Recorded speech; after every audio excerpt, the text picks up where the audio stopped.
YTN뉴스 FM 슬기로운 라디오 생활. 안녕하세요. 아나운서 최영진입니다. 자, 오늘은 국내에서 코로나19 확진자가 처음 나온 지 6개월이 되는 날입니다.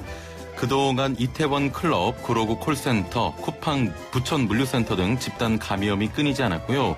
또 산발적인 감염도 발생했죠. 아직도 우리는 코로나19와 함께 살고 있고요. 또 언제 끝날지 모르겠습니다. 자, 그렇지만 모든 국민이 힘을 모은다면 곧 종식되리라 믿습니다.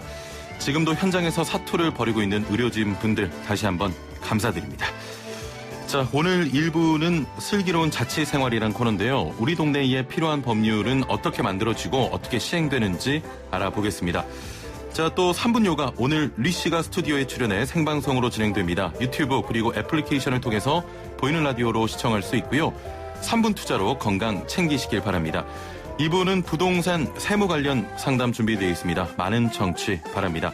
자, 그럼 YTN뉴스 FM 슬기로운 라디오 생활 지금 바로 출발합니다.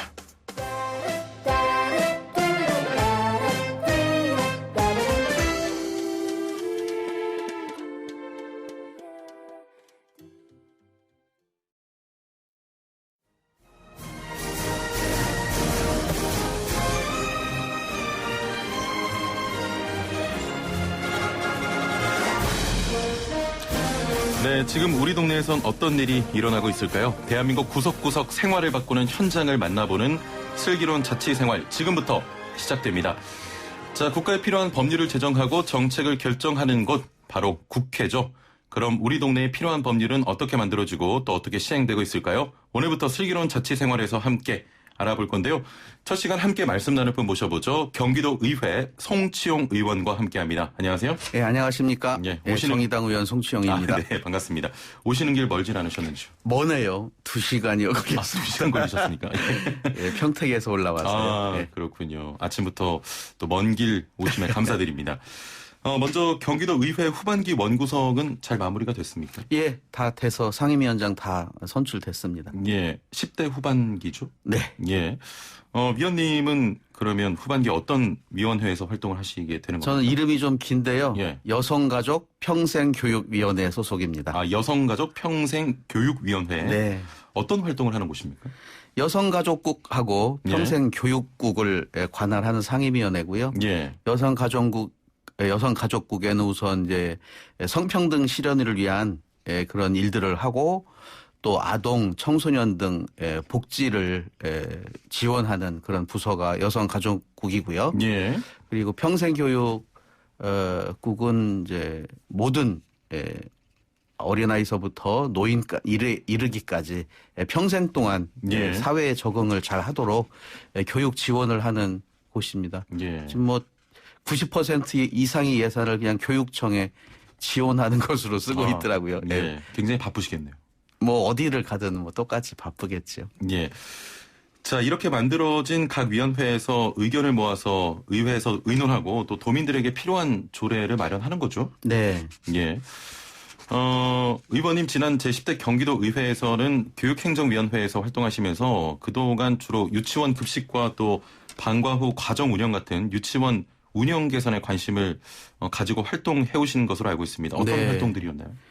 예, 주로 그 교육행정위원회 이제 감사관실이 관할이에요. 예. 시민감사관 제도에 그 잘 운영되도록 지적을 해왔고요. 그런 과정에 부정비리 유치원이 많이 문제가 되었잖아요. 예. 그 이후에 부정비리 발각이 되고도 이행 조치를 하지 않은 그 비리 사립 유치원들을 끝까지 추적해서 이행토록 하는 그런 시민 활동도 함께 하면서 그리고 이후에 진행된 감사가 좀 부실하다는 그런 지적을 많이 했었습니다. 예. 처음 학교로 조례 제정도 직접 하신 것으로 알고 있는데 맞습니까? 네, 제가 대표 발의해서 통과시켰습니다. 어떤 활동이었죠? 처음 학교라는 것이 이제 많은 이제 시민들 아실 텐데요. 예전에 그 아이들 유치원 보내려면 줄 길게 서서 예. 탁구공 받아서 추첨해서 떨어지면 그렇죠. 다음날 또 줄 서야 되고 예. 할아버지 할머니 삼촌 고모 막 다 줄 서 있던 그렇습니다. 시절이 바로 몇 년 안 됐습니다. 예, 얼마 안 됐죠. 예, 그래서 그것을 인터넷을 통해서 신청할 수 있게 집에서도 이런 조례를 발의를 하려고 했는데 이것도 사립 유치원 일부 반대 때문에 예. 어려웠었습니다. 예. 그것을 조례를 만들어서 바로 또 통과가 안 돼서 공청회도 하고 예. 그 회기를 두세 번 넘겨가면서 가까스로 경기도에서도 조례를 통과시켰습니다. 실제로 운영이 됐던 거죠. 예, 이제 작년에 조례가 통과돼서 올해부터는 이제 줄 서지 않고 인터넷으로 많이 신청해서 편애들 하시겠습니다. 그렇죠. 우리 그 공청회 때 나왔던 우리 한 학부모님은 워킹맘인데 이 줄을 서지 못해서 퇴근하다 길이 막혀서 제 시간에 못 가는 거예요. 그래서 그 터널에서 차가 막히는 터널 안에서 울었다고 엄마가 자식을 덜 사랑해서 우리 아이는 유치원도 못 가네 해서 그런 얘기도 들었는데 이제 그런 거는 옛날 얘기가 됐죠. 아, 그렇군요. 자, 이렇게 생활에 밀접한 부분을 포함해서 지역 구석구석을 살펴보면 필요한 것들이 참 많습니다. 이렇게 지역 주민들이 필요로 하는 것을 찾아내고 또 전문가들과 함께 고민해서 현재 바꿔나가시는 거죠? 그렇죠. 예. 그 과정들은 어떻게 됩니까? 과정들은 뭐 공청회를 한다든지 토론회를 통해서 지금 불편한 점을 찾아내는 거고요. 말하자면 뭐 학교 운영위원회를 선출하는 방식이 한 분이 학교 운영위원장이 돼서 6년 동안 쭉 하게 되면 그 학교 운영위원회가 정체된다. 뭐 이런 의견이 있으면 임기를 또 조절할 수 있는 것도 법률이나 시행령이 아니고 학교 조례로 한다 돼 있으니까 그런 조례를 만드는데 그리고 3년으로 하자. 뭐 이런 의견이 있죠. 또 2년 연속하면 안 된다. 뭐 이런 도 있어서 작년에 한번 이 학교 운영위원회 임기를 제한하는 조례를 만들었는데 좀 또 반발이 있어서 올해는 다시 학부모님들과 소통을 해서 어떤 것이 더 합리적인가 다시 조례를 또 개정할 수도 있겠습니다. 뭐 조례를 발의하고 또 제정 과정에서 전문가 의견도 듣고 뭐 다양한 논의들을 하실 텐데 그래도 도민들의 의견을 가장 잘 듣는 것이 중요하겠어요. 그렇죠. 좀 도민들을 많이 찾아가시는 편이십니까? 뭐 매일 만나는 분들이 이제 도민이고 지역에서 주민이고 또 그 정의당스러운 또 의정 활동을 하려면 그 포퓰리즘뿐만이 아니고 그걸 이겨내서 설득하는 과정도 좀 필요합니다. 그래서 나는 좀 불편하지만 전체를 위해서 양보할 수 있는 것도 있고요. 하여튼 그 요즘 지역에서 가장 많은 고민은 신도시에서 아파트 단지가 생기면 초등학교를 짓게 되는데 부족하거든요. 큰 길 건너서 이렇게 아이들이 등교하는 그런 것을 안타까운 학부모들은 바로바로 초등학교를 많이 아파트 단지마다 만들고 싶어 하고 또 기존에 있던 학부모들은 자기네 학교로 들어오는 것을 또 막으려고 하고 자기가 아이들이 또 더 멀리 가야 되는 경우도 있고 해서 이런 건 좀 그 조정하기가 좀 어려운 민원이기도 하죠. 현재 학교 건립과 관련해서 좀 진통들이 있군요. 교육행정위원회에 항상 문제가 되는 민원입니다. 알겠습니다. 그동안 경기도 의회의 5분 자유발언과 또 행정사무감사를 통해서 사립유치원의 회계 비리 고발해 오신 것으로 알고 있습니다. 방금도 말씀하셨고요. 경기도 의회의 5분 자유발언 또 의회가 심의 중인 각종 의안이나 청원 기타 주요 관심사항을 자유롭게 발언할 수 있는 시간으로 알고 있습니다. 최근에도 관련해서 발표하신 내용이 있다고 들었는데 어떤 내용이죠? 아까 잠깐 말씀드렸는데 그 사립유치원 감사를 그 2년 동안 1년 동안 전수조사한다 해서 한 1000여 개 유치원을 다 하다 보니까 부실감사가 우려됐거든요. 그걸 작년에도 제가 지적을 했는데 결과가 나왔을지 제가 우려했던 바대로 부실한 감사였다 저는 이렇게 지적을 했습니다. 한마디로 감사가 잘 안 됐다. 그렇죠. 지난번에 2014년 15년도에는 50억 원이라는 학부모 환급금 이게 횡령한 돈은 학부모한테 돌려줘야 되는데 이번에 16년도에서 18년도까지 3년간 감사 실시했던 곳에서는 거기 한 푼도 나오질 않았어요. 예. 그 횡령한 돈을 그대로 학부모한테 돌려받을 수 있는 돈이 하나도 없는 거죠. 예. 그리고 뭐 수억 원에 이르는 돈을 빼돌렸는데 그거를 이제 보존 조치라고 합니다. 유치원 계좌로 돌려놓는 것을 예. 그거 하는데 뭐 20년 상환, 무이자 분할 상환이라고 제가 매섭게 좀 비판을 했죠. 예. 이렇게 되는 것은 너무 정말 국민 정서와 동떨어진 너무나 유치원 봐주기 행정이 아닌가 예. 이렇게 해서 제가 좀 감사관 인적 쇄신까지 요구하는 그런 발언을 한 바 있습니다. 그렇군요. 돌봄 교실이나 계약직 선생님들의 근무 환경과 관련해서도 또 관심을 가지고 활동하고 계시다고요? 예. 예. 많이 좀 열악합니까?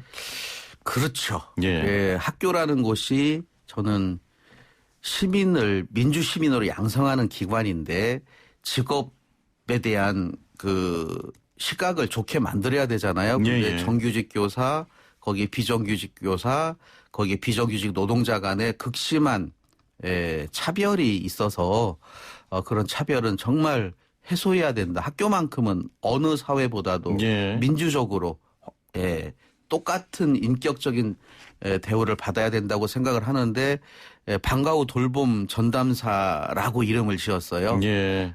그분들의 처우가 너무 열악합니다. 4시간짜리 선생님들은 교통수당도 50%, 식대 수당도 50% 이래서 이런 것들이 뭐 제도적으로 어려움은 있지만 예. 이름이 교통비, 식대 수당인데 그걸 50% 준다는 거는 정서적으로 너무 마음 아프게 하죠. 그리고 예. 4시간 동안 그 일을 다 해낼 수가 없어요. 휴게 시간도 부족하고 또 아이들 학교 도움 주는 예. 거 행정 업무 이런 거 할 시간이 없다고 제일 긴박한 과제가 우리 4시간 선생님들 시간 늘려주는 것이 아닌가 이렇게 생각을 합니다. 또 코로나19 때문에 더 요즘 힘드신 분들이기 때문에. 그렇죠. 예.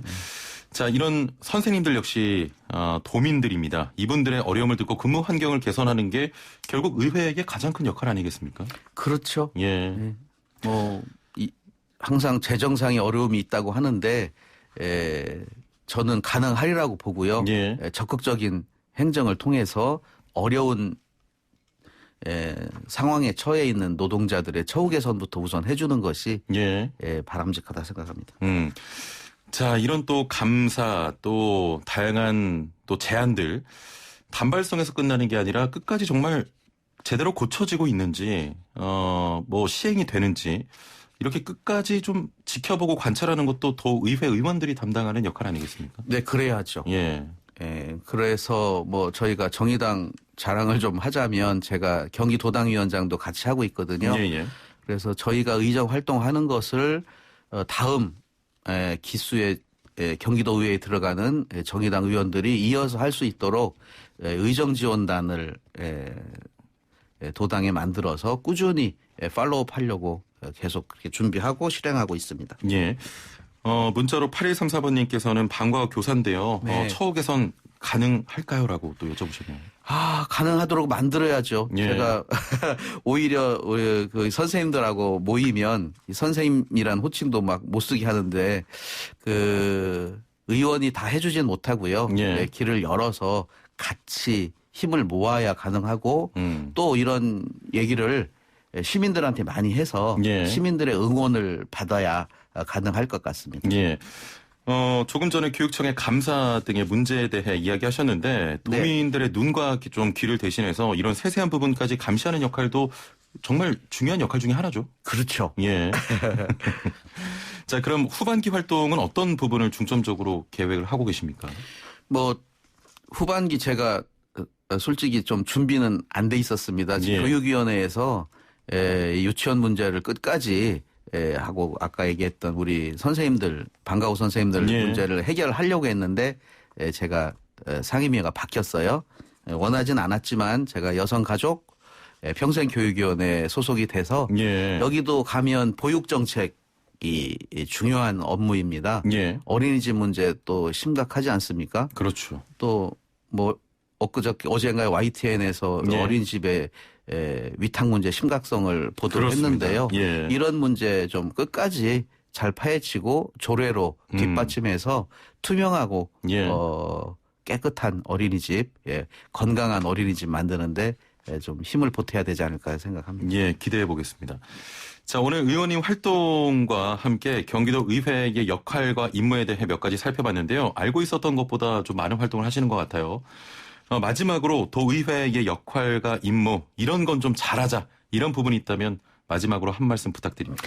예, 그 질문지 없던 거 주셔가지고 예, 그 경기도 의회뿐만 아니고 서울시 의회도 그렇고 좀 일방적으로 민주당이 95% 이상의 의석을 차지하고 있습니다. 예. 그래서 도의회 자체의 경직성이 문제가 있어서 제가 지적한 바도 있는데 좀 이제 그 선거법 개정을 통해서 예.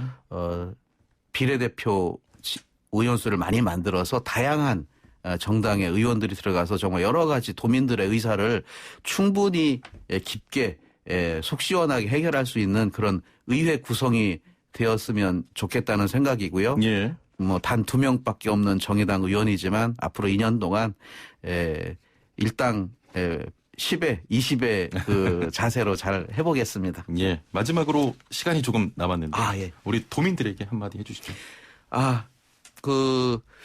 지금 뭐 제가 선거법부터 말씀드렸는데요. 이게 지방의회가 중요합니다. 예. 그 국민들은 그 지방의회의 중요성에 대해서 잘 인식하진 못하고 있는 부분이 있거든요. 예. 국회뿐만 아니고 정말 그 우리 민생과 밀접한 관련이 있는 도의회, 시의회 관심 가져주셔서 지켜보시면 우리 도민들의 삶, 시민들의 삶을 바꾸는데 더 빨리 갈 수도 있다. 이런 거를 인식해 주셨으면 좋겠습니다. 그 도의원 배지 달고 이렇게 돌아다니는 거 아직은 무섭거든요. 욕 먹을까봐. 월급 받는 것도 좀 싫어하시는 분이 많은데 제대로 일할 수 있도록 감시하고 키워서 지방의회도 민주적으로 운영이 돼서 우리나라 발전에 기여하는 지방의회 만들어 주십시오. 예. 마지막으로 1625번님께서는 새 아이의 아빠입니다. 방과 후 선생님들 덕분에 부모들이 경제 활동도 할 수 있어서 국가 경제, 나라 경제 살리는 겁니다. 감사합니다 하셨는데 앞으로도 또 이런 선생님들 또 보육 교사님들 또 교육 환경을 위해 힘써 주시길 기대하겠습니다. 네, 최선을 다하겠습니다. 네, 오늘 말씀 주십시오. 감사합니다. 고맙습니다. 네, 지금까지 경기도 의회 송치용 의원과 함께했습니다.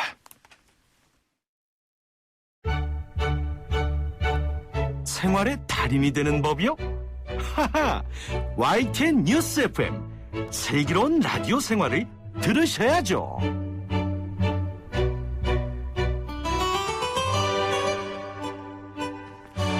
네, 생활의 달인이 되는 손쉬운 방법 YTN 뉴스 FM 슬기로운 라디오 생활과 함께하는 건데요. 매일 3분씩 건강한 자세의 달인이 되는 시간입니다. 리 씨와 함께합니다. 안녕하세요. 나마스테. 네, 나마스테. 자, 오늘 어떤 자세입니까? 네, 오늘은요, 제가 노화 관리를 위한 스트레칭을 준비했습니다. 우리 형진 아나운서 노화 관리가 좀 많이 필요할 것 같은데요. 제가 오늘 준비한 스트레칭을 통해서 한 10년 젊어지는 그런 시간을 가져보도록 해볼게요. 네, 못 들으신 분들을 위해서 오늘 리 씨가 현재 생방송 스튜디오에 출연해 생방송으로 요가 동작 진행하고 있습니다. 자, 지금 듣고만 계신 분들은 유튜브 혹은 YTN 라디오 애플리케이션을 통해서 직접 보시면서 따라 해보시면 좋겠습니다. 자, 동작 소개해 주시죠. 네, 오늘 특히 노화 관리 중에서도 목주름을 없애는 스트레칭을 해볼 건데요. 세월의 흐름을 피해갈 수 없는 신체 부위 중 하나가 바로 이 목주름입니다. 그렇죠. 목주름. 오늘 이 스트레칭을 통해서 쫙쫙 펴보도록 해볼게요. 먼저 의자에 바르게 앉은 상태로 시작해 볼게요. 양손을 포개어서 두 손바닥을 쇄골 앞쪽에 편안하게 놓아볼게요. 그 상태에서 숨 크게 들이마시고 내쉬는 호흡에 고개를 뒤로 천천히 젖혀서요. 시선이 천장 바라볼 수 있도록. 네, 이때 내 혀를 입천장에 갖다 대볼게요.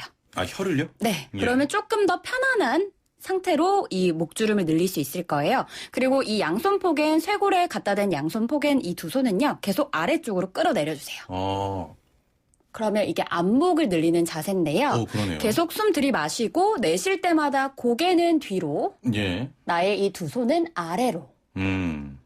어깨 올라가지 않게 주의하시고요. 예. 어깨는 계속 바닥 쪽으로 내리면서 내쉬는 호흡에 고개는 계속 뒤로 젖히면서 요 동작 이어가시면서 안목을 먼저 늘려주시면 돼요. 동작이 쉽네요. 네, 오늘 세트거든요. 예. 안목을 이렇게 늘리셨다면 이번에 옆목을 늘려볼 건데요. 안목, 옆목 다 있네요. 그렇죠. 네. 근데 혀를 이렇게 입천장에 댄다거나 또 이렇게 양손을 포개는 건 혹시 그냥 이렇게 해도 되는데 일부러 뭔가 좀 이렇게 있어 보이려고요? 있어 보이려고 하는 건 아닙니다. 아니요, 절대 아니고요. 혀를 입천장에 갖다 대는 건 이 목 긴장을 푸는데 훨씬 더 효과적이기 때문이에요. 그렇군요. 예. 여러분 한번 혀를 입천장에 갖다 대지 않고 해보시고요. 갖다 대고 동작을 비교하면서 해보시겠어요? 조금 더 편안하게 아니요. 느껴지실 전혀 텐데요. 뭔 차이가 없는데. 입천장에 갖다 대실 때 그냥 살짝 입천장에 이거를 이렇게 다 갖다 대시는 게 아니라요. 약간 목구멍 뒤쪽으로 네, 갖다 대시면 고개가 뒤로 넘어가면서 조금 더 편안한 상태로 이 목주름을 늘릴 수 있을 거예요. 손은 아래쪽으로 좀 이렇게 내리듯이 하니까 그렇죠. 더 당기긴 하네요. 맞습니다. 어깨를 끌어내리는 느낌과 손을 예. 아래로 내린다는 거 두 가지 같이 함께 가시면 좋고요. 이번에는 옆목을 늘려볼까요? 예, 옆목.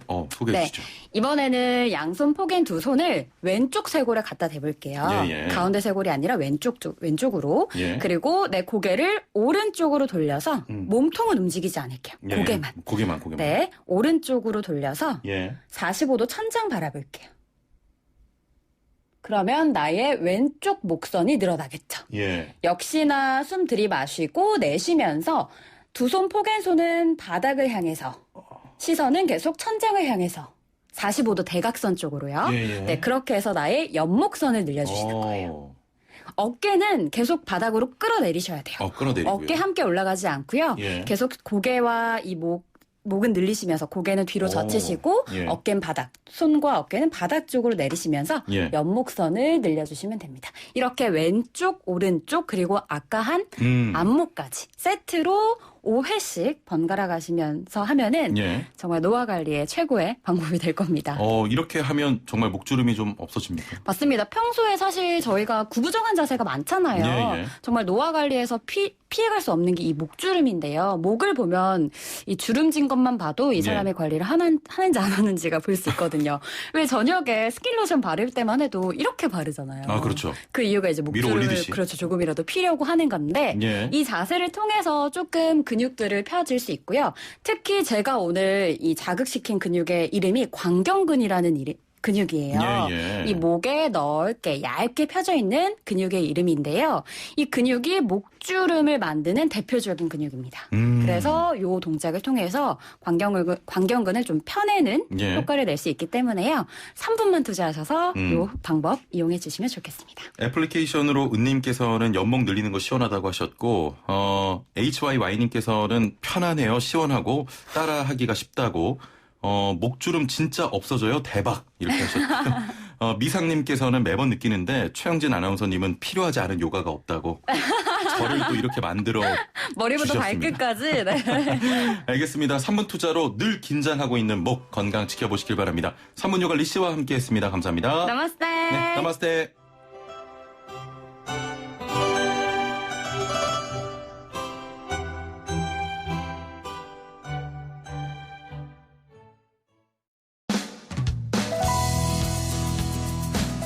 슬기로운 라디오 생활 2부에서는 건강, 세금, 자동차, 부동산, 노동 분쟁까지 생활 속 궁금증과 상식들을 속 시원하게 풀어보는 상담실이 마련됩니다.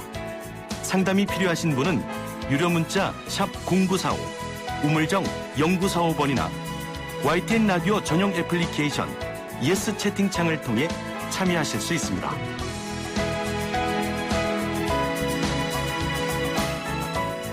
네, 매일매일 각 분야 전문가들과 함께 생활 속 다양한 궁금증 해결해 보겠습니다. 양도세 중과 유예 제도가 달라지면서 집을 사고 팔 때 양도세 어떻게 되는지 복잡한 분들 많은데요. 오늘은 달라지는 양도세와 관련해서 자세히 알아보겠습니다. 방송 들으시면서 부동산과 관련된 세금에 대해 궁금한 점 있는 분들 단문 50원, 장문 100원의 정보 이용료가 있는 문자 메시지로 질문 보내주시길 바랍니다. 스마트폰 사용하시는 분들은 YTN 라디오 애플리케이션 이용하시면 보이는 라디오와 실시간 댓글 참여까지 한 번에 하실 수 있습니다. 또 유튜브 YTN 라디오에서 보이는 라디오도 함께하고 있습니다. 자, 그럼 오늘 함께 말씀 나눌 분 모셔보죠. 신한은행 부동산 투자자문센터 우병탁 팀장과 함께합니다. 안녕하세요. 네, 안녕하세요. 예. 조정 대상 지역에서 10년 이상 보유한 주택을 대상으로 적용되던 다주택 중과 유예 제도가 지난달에 끝났습니다. 게다가 7.10 대책으로 다주택 중과세율도 더 높아지게 됐는데요. 이제 어떻게 되는 겁니까?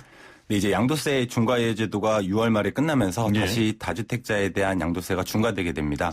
양도세가 중과된다는 의미는 크게 두 가지인데요. 예. 우선 장기 보유 특별공제가 배제됩니다. 다주택인 경우에는 아무리 오래 보유한 주택이어도 장기 보유 특별공제를 받을 수가 없고요. 예. 이 장기 보유 특별공제는 3년 이상부터 연 2%씩 6%에서부터 시작해서 최대 30%까지 이 부동산을 통해 벌어들인 차익의 일정 부분을 공제, 차감해주는 건데요. 이제 예. 이게 안 되는 겁니다.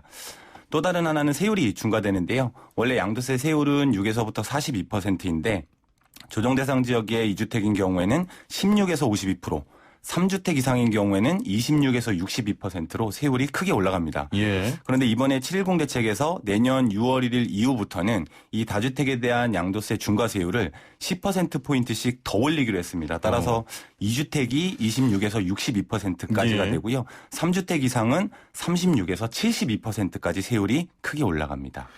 좀 말씀 정리하자면 이제 조정 대상 지역에서의 다주택 보유자는 보유 기간에 상관없이 공제도 안 되고 세율도 올라간다 이런 말씀이십니까? 네, 맞습니다. 크게 올라갑니다. 예. 중과세율도 10%포인트가 오르면 금액으로는 얼마나 차이가 나는 겁니까? 네, 예를 들어서 한 5년 정도를 보유하고 그 예. 사이에 차익 5억 원이 생겼다. 즉 부동산으로 5억 원을 벌었다 그러면 예. 만약에 중과가 안 됐을 때 6월 말까지를 기준으로 보면 세금은 약 1억 6,900만 원 정도인데요. 예. 이게 이제 2주택으로 중과되게 되면 2억 4,600만 원으로 늘어나게 되고요. 3주택으로 중과되게 되면 3억까지 세금이 올라갑니다. 그러니까 예. 중과일 때와 아닐 때 세금 차이가 1.5배에서 한 2배 정도 되는 상황이고요. 예. 뭐 좀 더 쉽게 더 내야 되는 세금이 차익 5억일 때 한 8천만 원에서 1억 3천만 원 더 내게 된다 생각하시면 되고요. 이게 이제 6월 1일 이후에 양도하게 되면 내년부터는 5억 원 똑같은 5억 원을 벌었을 때 이제 2주택인 경우가 3억 원 양도세를 내셔야 되고요. 3주택 이상인 경우에는 3억 5천만 원을 내야 되니까 예. 5억을 벌었는데 한 70%를 세금으로 내셔야 되는 상황입니다. 5억을 벌었는데 70%를 세금으로 낸다. 예. 자, 그러면 이제 양도세 중과 유예 제도가 끝나서 매물이 줄어들 수 있고 또 내년에는 세율이 더 올라간다고 하니까 그 전까지 빨리 좀 처분하려는 분들도 있을 것 같은데 어떻게 보십니까? 근데 우선 지난 6월 말까지 중과 유예 제도를 고려해서 이미 예. 팔 사람들은 어느 정도 팔았다라고 봐야 될 것 같고요. 채책에서 종부세를 큰 폭으로 또 인상했기 때문에 뭐 다주택자는 어쨌든 종부세도 훨씬 많이 내게 되어 있는데 뭐 제 생각에는 그럼에도 불구하고 지금 다주택자들 입장에서 보면 내년 5월 31일 이전까지 판다고 하더라도 어쨌든 최고 62%의 높은 양도세를 내야 되기 때문에 쉽게 매도를 결정하기는 어려워 보입니다. 예. 그러니까 종부세가 한 수천만 원 정도 더 늘어나는 경우는 있긴 하겠지만 그래도 수억 원의 양도세를 부담하는 것보다는 작다라고 그렇죠. 생각할 가능성이 큽니다. 예. 자, 단도직입적으로 집이 여러 채인 사람은 예외가 없이 세금이 많아지는 겁니까? 네, 그런 오해가 있을 수 있는데요. 예. 양도세 다주택에 대한 중과 부분이 무조건 중과되는 건 아닙니다. 예. 우선 중과의 기준을 좀 알아두시면 좋은데요. 먼저 다주택자가 조정 대상 지역의 주택을 양도하는 경우에만 대상입니다. 예. 다시 얘기하면 비조정 대상 지역의 집을 파는 경우에는 다주택자라 하더라도 중과 대상이 아니고요. 그다음에 중과 여부를 판단할 때 이 사람이 이 가족이 집을 몇 채 갖고 있느냐라는 걸 계산을 하게 되는데요. 이때 주택수에 포함되는 집이 있는가 하면 포함되지 않는 집도 있습니다. 우선 원칙은 서울시 그리고 광역시와 경기도 세종시에 있는 집은 집 가격과 상관없이 모두 집수에 포함이 되고요. 예. 그 외의 지역 기타 지역이라고 해서 이런 다른 지역들은 기준 시가로 3억을 넘는 경우에만 주택수에 포함이 됩니다. 그리고 광역시의 군 지역이나 아니면 경기도나 세종시 같은 경우에도 읍면 지역에 해당하는 집들은 기타 지역으로 분류돼서 예. 3억이 넘지 않으면 역시 집수에 포함되지 않습니다. 예. 자, 그렇다면 서울과 광역시, 경기도 등의 지역은 모두 포함이 되고 기타 지역은 기준시가 3억이 넘는 경우에만 주택수에 포함된다 이 말씀이신 네, 거죠? 맞습니다. 예. 그런데 그 기준 시가라는 건 우리가 일반적으로 생각하는 시세와는 좀 다르지 않습니까? 네, 맞습니다. 기준 시가는 공시가격이라고도 하는데요. 시가와는 달리 이 보유세와 같은 세금을 매길 때 사용하기 위한 가격입니다. 예. 아파트의 경우에는 국토교통부와 한국감정원의 공시가격 알림이 사이트에서 개별 주택에 대한 공시가격을 확인할 수 있는데 일반적으로 시가보다는 훨씬 더 낮습니다. 예. 시가보다는 낮다.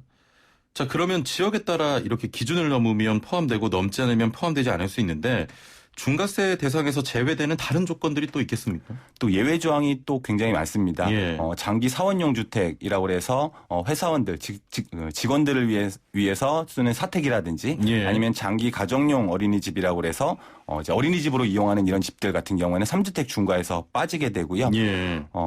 그 어린이집 용도로 사용되는 집을 예로 말씀을 드리면 그 원장님의 집이 따로 있고 원장님 명의의 가정용 어린이집으로 이용하는 집이 있을 때 이 어린이집으로 5년 이상 사용한 집은 예. 어쨌든 양도할 때 뭐 집이 몇 채라 더 있다 하더라도 중과하지 않는다라는 뜻이고요.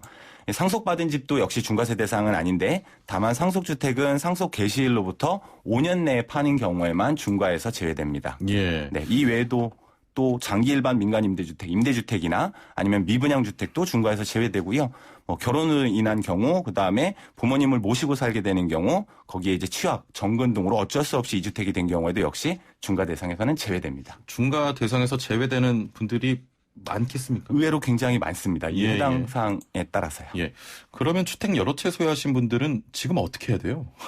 우선은 그 종부세 부담이 7.10 대책에서 압도적으로 좀 많이 높아졌기 때문에 예. 이 종부세가 과연 내가 갖고 있는 집을 기준으로 얼마만큼 늘어날 건지에 대해서 구체적인 숫자를 좀 뽑아보실 필요가 있습니다. 그래서 예. 그 부담의 정도를 아무리 집값이 계속 올라간다고 하더라도 예를 들면 예금을 깨서 그 종부세 수천만 원을 부담해야 될 정도라고 하면 이제 매각하는 것도 고려해 보실 수는 있겠죠. 그렇군요. 자, 단문 50원, 장문 100원의 정보 이용료가 있는 샵 0945, 우물정 0945번으로 부동산 세금 관련 질문 그리고 고민 받습니다. 선착순으로 상담 진행되기 때문에 지금부터 빠르게 보내주시면 되고요. 애플리케이션 채팅창도 열려 있습니다. 자, 9495번님께서는 생애 최초 주택 구입자는 취득세 50% 감면한다는 정책은 언제 실행됩니까? 8월에 구입하고 싶은데 혜택을 받을 수 있을까요? 하셨거든요.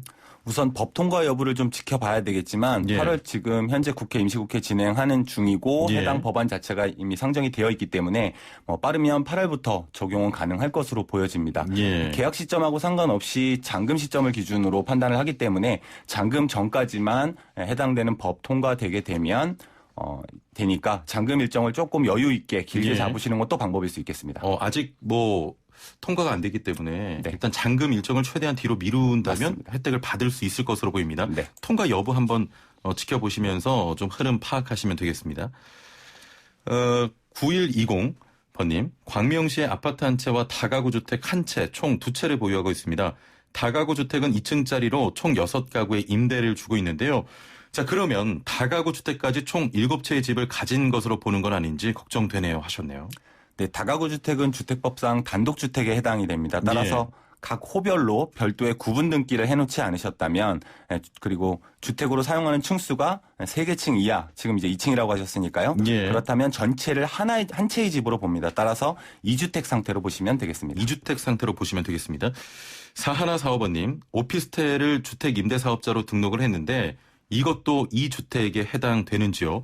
재산세는 주택으로 매겨 부과되고 전용 6평 정도입니다. 하셨네요. 네, 작은 오피스텔이네요. 아마도 금액이 공시가격 수도권의 경우에는 6억이 훨씬 안 될 것으로 보여지는데요. 예. 네, 이런 경우라면 원칙적으로 오피스텔도 주거용 오피스텔도 집수에 포함이 되지만 예. 임대주택으로 등록을 하셨다면 즉 금액 요건에 맞춰서 구청에도 등록하시고 세무서에도 사업자 등록을 하신 상황이라고 한다면 예. 이제 다른 집을 팔 때 다른 집 한 채만 있다면 집수에서 빠집니다. 그 부분을 확인해 보시면 되겠네요. 9651번님, 다주택 양도세 중과세 시 장기 민간 임대주택은 주택수에 포함되나요? 하셨거든요. 네, 장기 일반 민간 주택은 임대주택으로 등록한 집의 경우에는 주의를 하셔야 될 것 중에 하나가 예. 조금 어려운 얘기일 수는 있겠지만 다른 어떤 집을 팔았을 때 그 집이 2주택이나 3주택 중과세 대상이냐 아니냐라는 걸 판단할 때는 예. 금액과 상관없이 임대주택도 다 집수에 들어와 버립니다. 예. 그런데 이제 방금 그 직전의 사례에서 말씀드린 것처럼 다른 집이 여러 채가 아니라 한 채만 남아있는 상태. 그래서 그 집이 중과세가 아니라 비과세가 되느냐 안 되느냐를 판단할 때는 6억이나 3억을 넘지 않는 집들은 빠진다. 예. 그러니까 좀 더 쉽게 얘기하면 중과세 할 때는 포함시켜버리고 비과세 여부를 판단할 때는 포함시키지 않는다. 예. 이렇게 보시면 됩니다. 조금 내용이 어렵네요. 맞습니다. 복잡합니다. 네. 자, 5578번님. 아이 양육 때문에 부모님과 세대를 합치게 됐습니다. 부모님과 저희 각자 집이 한 채씩 있는데 한 채는 정리할 계획입니다. 2주택으로 중과되는 것은 아니겠죠 하셨네요. 네, 주민등록상 세대 합가율로부터 10년 이내에만 팔게 되면 역시 중과 대상이 아닙니다. 예. 이때 부모님 두 분 중 한 분은 만 60세 이상이어야 동거봉양이 인정이 되고요. 암이나 희귀성 질환, 중증 치매 등으로 인해서 합가하는 경우에는 부모님이 60세 미만이라도 역시 인정이 됩니다. 동거봉양 합가의 경우에는 비과세 요건을 갖추었다면 중과세에서 제외될 뿐만 아니라 비과세도 가능합니다. 그래서 예. 이 요건을 갖추셨으면 본인이 살던 집을 먼저 파시든 아니면 부모님의 집을 먼저 파시든 중과도 안 될 뿐만 아니라 비과세까지 받을 수 있습니다. 예. 자, 6609번님. 시부모님한테 물려받은 집을 13년 전에 허물고 나대지로 고물상으로 사용하고 있습니다. 매매할 때 중과세는 어떻게 됩니까 하셨거든요. 네, 땅 위에 기존에는 집이 있었다 하더라도 지금 현재 시점에서 다른 집을 팔 때 현재 상태에서 보면 주택으로 사용하는 건물이 없는 상태이기 때문에 예. 그냥 대지만 갖고 있는 상황. 그러니까 그거 외에 다른 집 한 채만 있으시다라고 하면 비과세는 이상 없이 받을 수 있다. 이렇게 보시면 예. 됩니다. 지금 어차피 집을 허물었기 때문에 주택으로 보는 건 아닌 거죠. 네, 주택이 땅만, 아닌 거죠. 예, 땅만 땅만이- 가지고 계시는 예. 상황으로 보시면 됩니다. 예, 알겠습니다. 1354번님, 임대주택이 한 채 있습니다. 준공공임대주택으로 요건에 맞게 등록했고 조건을 잘 지켜오고 있습니다. 임대주택은 중과에서 제외된다고 알고 있는데 주의할 점이 있을까요? 하셨습니다. 네, 준공공임대주택의 명칭이 장기 일반 민간 임대주택으로 변경이 되었는데요. 예. 18년 9월 13일 이전에 계약을 해서 등록했고 임대 개시일 시점에 기준 시가가 6억, 비수도권의 경우에는 3억 이하였다면 예. 요 당초의 의무 임대 기간과 임대료 인상 제한 5% 룰을 잘 지키게 되면 이 집을 팔았을 때 중과 대상이 아닙니다. 다만 그 18년 9월 14일 이후에 계약한 물건이라면 임대주택으로 등록을 했다 하더라도 세율 자체는 중과 대상입니다. 예. 그리고 아까 말씀드린 것처럼 임대주택 자체는 중과에서 제외되지만 다른 집을 팔 때 다른 집의 중과세 여부를 판단하는 상황이 되게 되면 주택수에 포함될 수 있기 때문에 이 부분을 주의하셔야 됩니다. 예. 6632번님, 제주로 전근을 가게 됐습니다. 수원에 집이 한 채 있는데 제주에 집을 하나 더 사게 되면 2주택으로 중과되는 것이 아닌지 걱정돼 고민하고 있습니다 하셨네요. 네, 지난번에도 세법은 일정 부분 굉장히 합리적인 측면이 있다라고 말씀을 드렸는데요. 예. 전근과 같은 근무상의 형편으로 인해서 다른 시군으로 이사를 하게 되면 뭐 전세를 살 수도 있겠지만 편의상 주택을 구입하는 경우도 분명히 있을 거고요. 예. 이렇게 집을 사는 경우에는 취득 당시의 기준 시가가 3억 이하 그리고 취득하고 나서 1년 이상 실제로 그 집에서 거주를 하고 예. 그러면 그 나중에 전근 등의 사유가 해소될 때 다시 뭐 다른 지역으로 옮기게 될 때 로부터 최대 3년까지는 2주택 중과에서 제외를 해줍니다. 예. 수도권이 아닌 곳에서 사는 경우에는 금액도 상관이 없고요. 따라서 2주택 중과를 걱정하실 필요는 없어 보입니다. 게다가 제주의 경우에는 지금 기타 지역으로 분류가 되기 때문에 양도 시점에 공시가격이 3억을 넘지 않는다면 예. 집수에도 포함되지 않고 조정 대상 지역도 아니기 때문에 제주도 집을 팔 때도 역시 중과 대상이 아닙니다. 그렇군요. 3247번님, 임대주택 오피스텔로 등록한 두 채, 남양주에 아파트 한 채 있었는데 남양주 아파트 매도 시에 양도소득세가 500만 원 정도 내야 하는데 이게 맞습니까? 라고 하셨네요. 해당 임대주택 두 채, 오피스텔 두 채가 기준 시가 처음에 임대 개시 시점에 공시가격이 서울 수도권 6억, 그다음에 지방은 3억을 넘지 않았다라고 한다면 원칙적으로 남양주 집을 양도할 때는 그 비과세 요건 2년 이상 보유라든지 2년 이상 거주를 채웠다면 비과세 되는 게 맞습니다. 다만 세금이 한 몇백만 원 정도 나왔다라는 걸 미루어 볼 때 9억을 비과세가 된다라고 하는 거는 9억 이하분에 대해서 비과세가 되는 거기 때문에 9억 초과분에 대해서 아주 약간 비과세를 받지만 초과분에 대해서 약간 세금이 나올 수 있는 거죠. 그러면은 지금 9억 원이 남양주 아파트가 9억 원이 넘는다는 말씀이십니까? 그렇죠. 지금 말씀하신 대로만 놓고 보면 예. 9억을 조금 상회하는 경우 500만 원 정도 나왔다라고 하면 양도가액이 뭐 그 면적이 좀 커서 그 광평수여서 한 9억 5천 정도 됐다라고 하면 그 5천만 원 부분에 해당하는 부분은 세금이 좀 나왔을 수 있고요. 예. 그 부분이 한 500만 원 정도 되지 않을까 생각됩니다. 예, 알겠습니다. 자, 애플리케이션으로 안보라 최영진 이현웅 님께서는 지방입니다. 전세가 구하기 어려워져서 매매가보다 비싸게 전세방을 구했습니다. 이것 때문에 보증보험이 안 되던데 어떻게 할 방법이 없을까요? 하셨거든요. 뭐 현재로서는 규제로 해당 부분이 다 막혀 있는 상황이라서 예. 별도의 방법을 찾아드리기는 좀 어려울 것 같습니다. 안타깝지만. 예. 9651번님, 비규제 지역의 거주주택 1개, 분양권 1개, 22년 입주 예정, 임대주택입니다. 거주주택을 팔고 현재 분양권인 아파트로 입주하려고 할 때, 기존 거주주택 양도세 면제 혜택을 받을 수 있냐, 이렇게 말씀하셨거든요. 네, 이제 양도세 비과세를 말씀하신 것 같고요. 예. 분양권인 상태에서는 집이 지어지기 전까지는 집으로 보지 않습니다. 그러니까 예. 부동산을 취득할 수 있는 권리만 하나 더 갖고 있는 걸로 보기 때문에 나중에 그 분양권이 잔금 다 치르고 공사가 완료돼서 입주가 됐을 때, 그러니까 그때부터 이제 집으로 들어가게 되는데요. 그때 이제 새로운 집 한 채를 사신 게 되는 겁니다. 그러니까 예. 그때로부터 이제 지금 12심 계약 시점에 따라서 좀 다르긴 한데 1216 대책 이전이었다면 한 2년 내에 기존 집을 팔면 비과세가 되고요. 1216 대책 이후에 계약을 하신 분양권이라면 준공되고 나서 1년 안에 기존 집을 파시면 역시 비과세가 가능합니다. 예. 4178번님, 부부입니다. 명의를 따로 하는 게 유리할까요? 공동 명의가 유리할까요? 집은 두 채입니다. 하셨거든요. 네, 원칙적으로는 그 공동 명의가 지금도 양도라든지 뭐 종부세 이런 것들을 종합적으로 고려하면 그 공동 명의가 각각을 공동 명의로 하는 게 유리한데 예. 최근에 다주택자에 대한 종부세 세율을 큰 폭으로 올렸기 때문에 이 부분까지를 고려하면 각자 한 채씩의 명의를 단독으로 갖고 있는 게 종부세 쪽에서는 크게 줄어들 수 있는 기회가 되기도 합니다. 각자 한 채씩 갖고 있는 게 유리합니까? 네. 예. 그러면 종부세는 계산 자체는 인별로 하기 때문에 예. 한 사람이 두 채를 갖고 있을 때, 그러니까 공동 명의로 갖고 있으면 절반 갖고 있지만 두 채로 보기 때문에 세율이 예. 크게 올라가거든요. 그래서 단독으로 따로 갖고 있게 되면 세율 자체는 굉장히 낮은 세율이 적용이 되기 때문에 예. 오히려 단독 명의가 더 유리할 수 있습니다. 아, 그렇군요. 애플리케이션으로 용복이 바보님께서는 제 명의로 조그만 상가를 보유 중인데 은행에 대출이 많습니다. 와이프가 대출을 받아 대출을 다 갚아버리면 종합소득세에 영향이 있을까요? 절세 방법 좀 소개해 주세요 하셨네요. 네.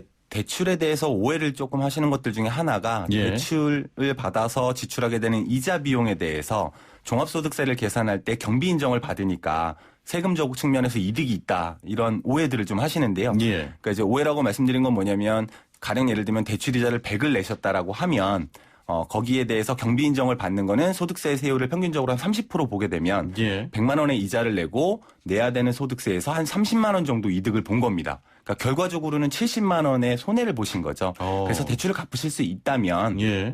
갚아버리시는 게 오히려 더 유리한 측면이 있다. 이렇게 말씀드립니다. 사실 대출 관련해서 지금 방금 말씀하신 오해들을 좀 많이 하고 계신 것 같아요. 그렇죠. 예. 네. 가능하시다면 그냥 대출 갚아버리시는 게 좋겠습니다. 네. 대신에 이제 대출을 받는 게 유지하거나 새로 예. 받는 게 유리해지는 경우들은 뭐냐면 그 자금만큼을 다른 데 투자를 해서 예. 그 대출 이자보다 높은 수익률을 올릴 수 있는 투자처가 있다라고 한다면 레버리지 측면에서 유리한 예. 측면이 다만 있을 수 있는 거죠. 알겠습니다. 오늘 말씀 여기까지 듣겠습니다. 감사합니다. 네. 고맙습니다. 네, 지금까지 신한은행 부동산 투자자문센터 우병탁 팀장과 함께했습니다. 네, 오늘은 덥겠습니다. 서울 한낮 기온은 31도고요. 습도가 높아서 더 덥게 느껴지겠습니다. 자외선 차단제 꼭 챙겨 바르시길 바라고요. 오늘 여기서 맺겠습니다. 최영진이었습니다. 고맙습니다.